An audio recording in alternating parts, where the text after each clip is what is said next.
In late 1940, at a military engineering conference in Christchurch, England, senior officers from the British Army's experimental bridging establishment gathered to discuss a critical problem: how to span rivers and ravines destroyed by enemy action while advancing through occupied territory. Traditional military bridges required cranes, specialized equipment, and hours or days to construct. The new Churchill tanks, weighing 39 tons, exceeded the capacity of existing portable bridges. Engineers proposed modifications to conventional designs, adding more steel, reinforcing girders, and increasing complexity. Donald Bailey, a quiet 40-year-old civil engineer employed at the establishment since 1928, listened to these proposals with growing frustration. He had been sketching ideas for a radically different bridge design since 1936, but his superiors had repeatedly dismissed them as impractical. During a break in the conference, Bailey pulled an envelope from his pocket and, using a borrowed pencil, sketched his concept: a modular bridge built from prefabricated steel panels, each identical, each light enough for 6 men to carry, joined by pins inserted through pre-drilled holes. The sketch was crude, showing rectangular panels stacked side by side and one atop another, forming a truss bridge that could be assembled without cranes or heavy equipment. Senior officers glanced at Bailey's drawing with polite skepticism. It looked like a child's building blocks, a Lego construction, as one officer would later derisively call it. How could such a simple design support 40-ton tanks?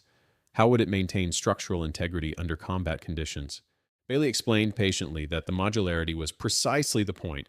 Identical panels could be mass-produced by any steel fabricator, transported in standard trucks, and assembled in various configurations to meet different span requirements and load capacities. Need a stronger bridge? Add more panels side by side. Need a longer span? Add more panels end to end. The panels would lock together with pins, requiring no welding, no bolts, and no specialized tools. 6 men could carry each panel. A trained platoon could assemble a bridge in hours. Donald Coleman Bailey was born on September 15, 1901 in Rotherham, Yorkshire, the only child of Joseph Henry Bailey, a commercial cashier, and Caroline Coleman. He attended Rotherham Grammar School and the Leys School in Cambridge before enrolling at the University of Sheffield, where he studied civil engineering. Bailey was methodical, precise, and uninterested in self-promotion. After graduating, he worked briefly for Rowntree and Confectioners in York, then for the London, Midland, and Scottish Railways Civil Engineering Department, before joining Sheffield's City Engineers Department. In 1928, at age 27, he accepted a position at the War Office's experimental bridging establishment in Christchurch, Dorset, tasked with designing military bridging equipment, pontoons, and transport trailers. Bailey approached the work with characteristic thoroughness, studying existing bridge designs, analyzing failures, and identifying weaknesses. The experimental bridging establishment, known as the EBE, had been founded after World War I to develop portable bridges for military operations. Existing designs dated from the 19th century, using complex truss systems that required extensive assembly time and specialized labor. The Inglis Bridge, standard issue for the British Army, weighed over a ton per section and required cranes to lift into place. Assembly often took a full day, during which engineers were exposed to enemy fire. Bailey recognized that future warfare, characterized by rapid mechanized advances and heavy armored vehicles, required bridges that could be erected quickly under combat conditions. He began sketching concepts in his spare time, working evenings and weekends, filling notebooks with calculations, stress analyses, and design refinements. His superiors, preoccupied with incremental improvements to existing bridges, showed little interest.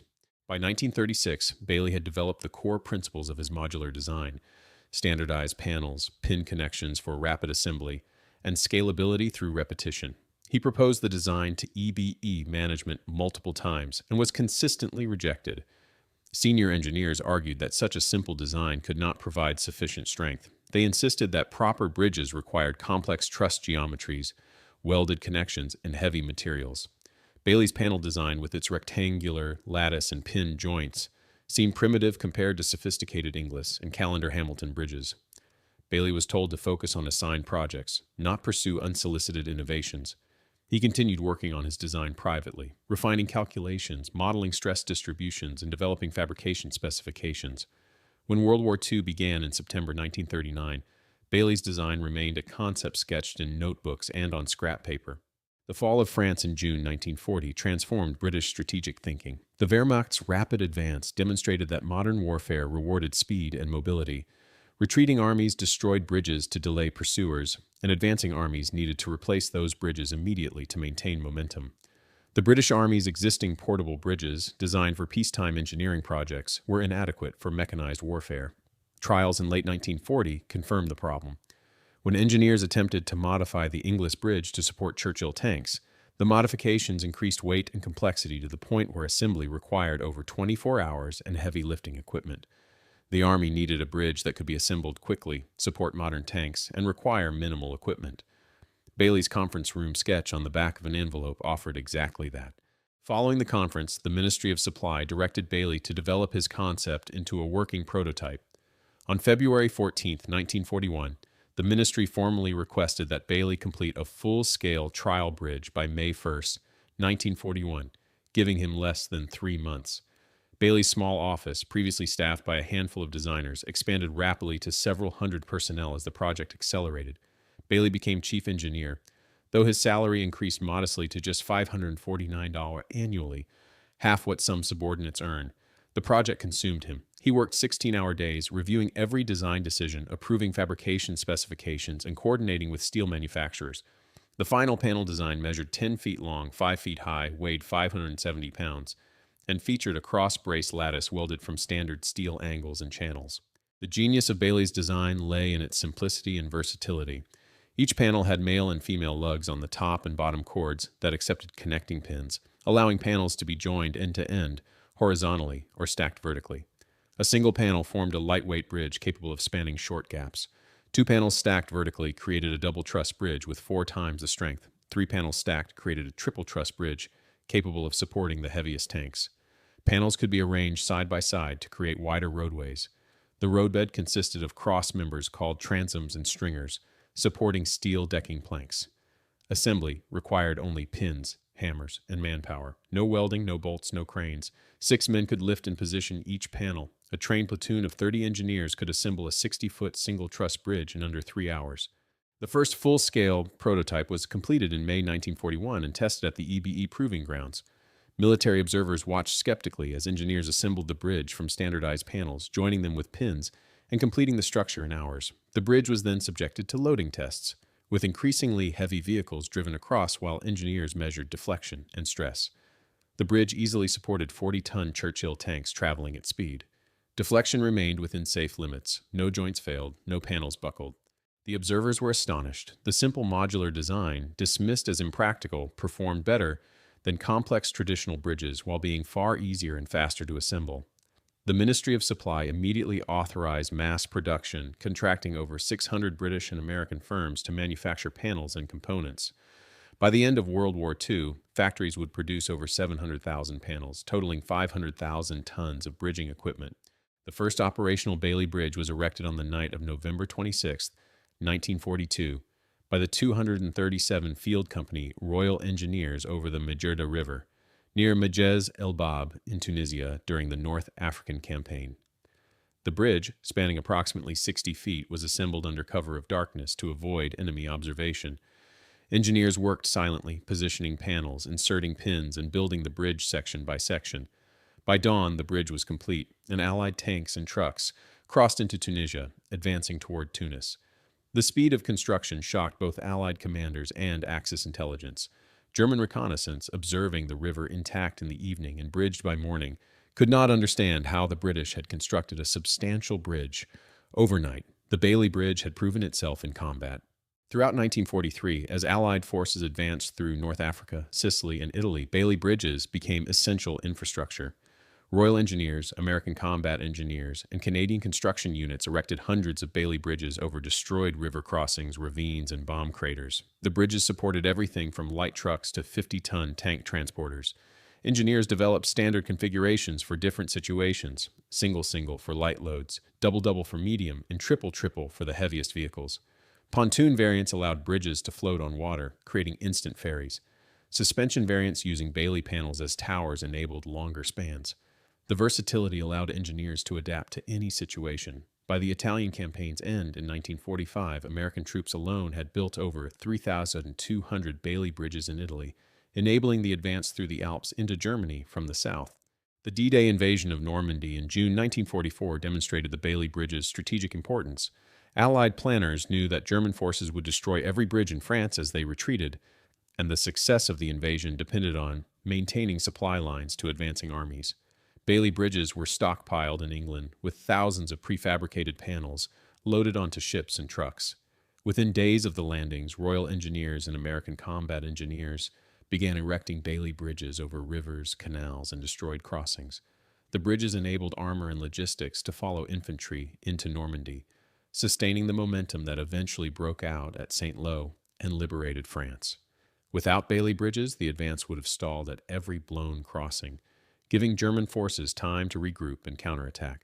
The Rhine crossings in March 1945 showcased the Bailey Bridge at its most ambitious. The Rhine, Europe's greatest natural barrier, had to be crossed to invade Germany from the west. German demolition teams destroyed every bridge, leaving the river unbridged for hundreds of miles. Operation Plunder, the Allied Rhine crossing, depended on rapidly constructing pontoon and fixed Bailey bridges to move massive forces across the river.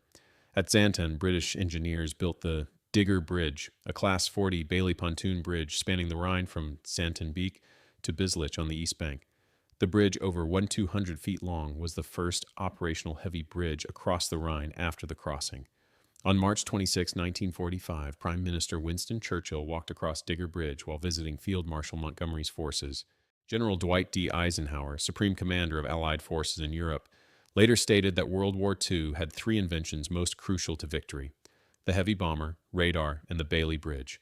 Eisenhower's assessment reflected the bridge's ubiquity and necessity. While bombers and radar won battles, Bailey bridges enabled armies to exploit victories by maintaining rapid advances. Every Allied commander, from Montgomery to Patton to Bradley, depended on Royal Engineers and combat engineers to bridge obstacles within hours, keeping armor, artillery, and supplies moving forward. The Bailey Bridge transformed logistics from a constraint into an enabler, allowing armies to operate at speeds that overwhelmed German defenses. Donald Bailey received recognition eventually, though delayed and understated.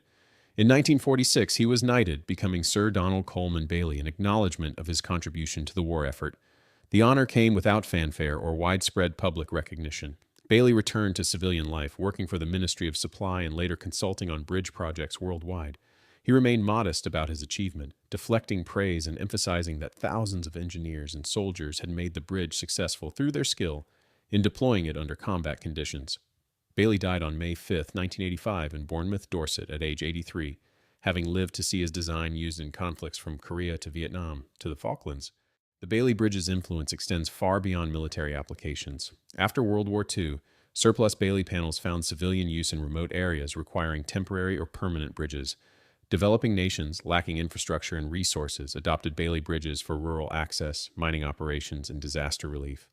The modular design allowed local labor to erect bridges without specialized training or equipment, democratizing infrastructure development. Bailey bridges still span rivers in Africa, Asia, and South America, many using original World War II-era panels. Modern variants manufactured under license by companies worldwide incorporate improved materials and designs but retain Bailey's fundamental principles: modularity, simplicity, and rapid assembly. The contrast between Bailey's initial rejection and eventual vindication parallels other innovations throughout history. Watt's radar was dismissed until it saved Britain. Ericsson's monitor was called a cheese box until it changed naval warfare. Koshkin's T-34 was opposed by conservative marshals until it dominated the Eastern Front. The Navajo language was dismissed as primitive until it became an unbreakable code. And Bailey's modular bridge was ridiculed as a Lego construction until it enabled the Allied advance across Europe. In each case, simplicity was misunderstood as inadequacy, and unconventional approaches were rejected by authorities invested in conventional wisdom. Bailey's envelope sketch, dismissed as naive, contained insights that professional engineers had missed. That complexity was not strength, that standardization enabled mass production, and that soldiers could assemble sophisticated structures from simple components. Bailey's design philosophy contradicted engineering orthodoxy. Traditional bridges were custom designed for specific sites, using complex calculations to optimize materials and geometry. Each bridge was unique, requiring specialized fabrication and skilled labor. Bailey recognized that wartime demanded standardization over optimization. A bridge that was 70% efficient but could be erected in 3 hours was far more valuable than a bridge that was 95% efficient but required 3 days. Speed trumped perfection. Simplicity trumped sophistication. Repeatability trumped customization. These principles, obvious in retrospect, were revolutionary in 1940 when engineering culture prioritized elegance and efficiency over practicality and speed. The Bailey Bridge succeeded because it aligned with military reality rather than engineering ideals. Combat engineers worked under fire, in darkness, often exhausted and demoralized. They could not execute complex assembly sequences, could not handle components exceeding human strength, and could not wait for cranes or specialized equipment. Bailey's design accommodated these constraints. Six-man panels respected human limitations. Pin connections tolerated imprecise alignment. Modular repetition eliminated the need to remember unique configurations. The bridge was soldier-proof, designed for the worst conditions by an engineer who understood that battlefield reality differed fundamentally from peacetime engineering projects. This understanding, born from Bailey's methodical study of military operations and his willingness to design for actual users rather than idealized conditions, distinguished his work from contemporaries. Bailey's envelope sketch became legendary in engineering circles, symbolizing how simple ideas can have profound consequences. The sketch itself was unremarkable, a few lines showing rectangular panels arranged in a truss configuration, but those lines represented years of thinking, calculating, and refining. The sketch was not spontaneous inspiration, but the culmination of systematic analysis. Bailey had studied bridge failures, analyzed stress distributions, calculated weight limits, and considered fabrication constraints before drawing his concept. The envelope sketch was shorthand for a fully developed design that existed in Bailey's mind, waiting for the opportunity to be realized. The legend that Bailey invented the bridge in a moment of inspiration misses the truth.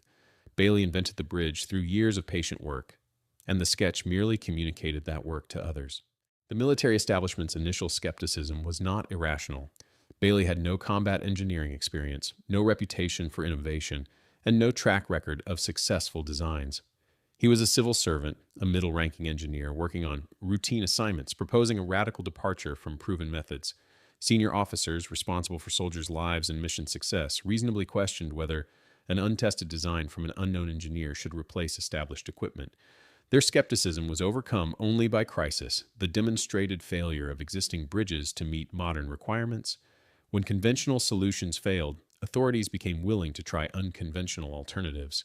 Bailey's timing was fortunate. Had he proposed his design 5 years earlier, it would have been rejected indefinitely. The Bailey Bridge's rapid proliferation demonstrated how wartime necessity accelerates innovation. In peacetime, new bridge designs undergo years of testing, certification, and gradual adoption. The Bailey Bridge went from prototype to mass production in months. Over 600 manufacturers, many with no bridge building experience, produced components using specifications Bailey developed. The standardization that made rapid assembly possible also enabled rapid production. Any steel fabricator could cut, weld, and drill panels following Bailey's drawings. No specialized tools or expertise were required. The democratization of production matched the democratization of assembly. Just as soldiers could build Bailey bridges without engineering training, factories could manufacture components without bridge-building experience. This scalability, often overlooked in favor of the bridge's tactical advantages, was equally revolutionary. Bailey's personal modesty prevented him from becoming a household name. Unlike inventors who courted publicity, Bailey remained in the background, working quietly, avoiding interviews, and deflecting credit to soldiers who used his bridge. He never wrote memoirs, rarely gave speeches, and declined most invitations to discuss his achievement. This reticence meant that while military engineers knew and revered Bailey, the general public remained largely unaware of his contribution. The Bailey Bridge became famous, but Bailey himself did not. Only in engineering education and military history did his name receive appropriate recognition. The contrast between the bridge's ubiquity and Bailey's obscurity reflects a broader pattern. The tools that change history often overshadow their creators.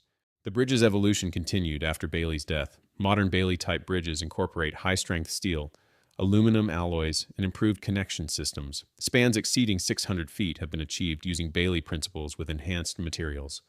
Computerized design tools optimize panel configurations for specific applications, yet the fundamental concept remains unchanged. Modular panels, pin connections, and manual assembly. Bailey's 1940 envelope sketch contains the same essential elements as bridges built in 2025. This longevity testifies to the design's fundamental soundness. Bailey had identified an optimal solution to the portable bridge problem, and subsequent improvements have been refinements rather than replacements. The Bailey Bridge's success enabled Allied victory in Europe by solving a problem that could have stalled the entire campaign. Imagine the D-Day invasion without Bailey bridges. Every destroyed crossing would have required days to bridge, allowing German forces to consolidate defenses and counterattack. Armor would have bottlenecked at rivers, supplies would have stalled, and the rapid advance through France that liberated Paris and reached Germany by winter would have been impossible. The war might have extended into 1946 or beyond, with incalculable additional casualties. Eisenhower's assessment that the Bailey Bridge was one of three crucial inventions was not hyperbole, but recognition that strategic mobility depended on tactical bridging, and tactical bridging depended on Bailey's design. Donald Bailey received a modest salary increase when promoted to chief engineer in 1941, rising from $300 to $549 annually, half what some subordinates earned. The Ministry of Supply, operating under wartime austerity, had no budget for substantial raises. Bailey never complained, never demanded recognition or compensation, and never leveraged his invention for personal gain. After the war, he could have patented the design, licensed it to manufacturers, and earned a fortune. Instead, he allowed the design to remain in the public domain, enabling worldwide adoption without royalties or restrictions. Bailey's priority was not profit, but utility. He wanted his bridge used wherever needed, by anyone who needed it, without legal or financial barriers. This selflessness distinguished Bailey from many inventors who viewed innovations as property to be protected and monetized. The legacy of Bailey's envelope sketch is measured not in honors or wealth, but in rivers crossed, armies supplied, and lives saved. Every soldier who crossed a Bailey bridge, every tank that advanced over one, every supply truck that delivered ammunition and food, because a bridge existed, owed that capability to Donald Bailey's patient years of sketching, calculating, and refining. The sketch on the envelope was shorthand for a vision that bridges could be democratic, accessible, and empowering rather than exclusive, complex and constraining. Bailey's bridge democratized military engineering, enabling armies to move faster, fight harder, and win decisively. The Lego construction that skeptics dismissed became the tool that changed warfare. The simple idea executed perfectly proved more valuable than complex solutions executed poorly, and the civil engineer working in obscurity became the unsung architect of Allied victory.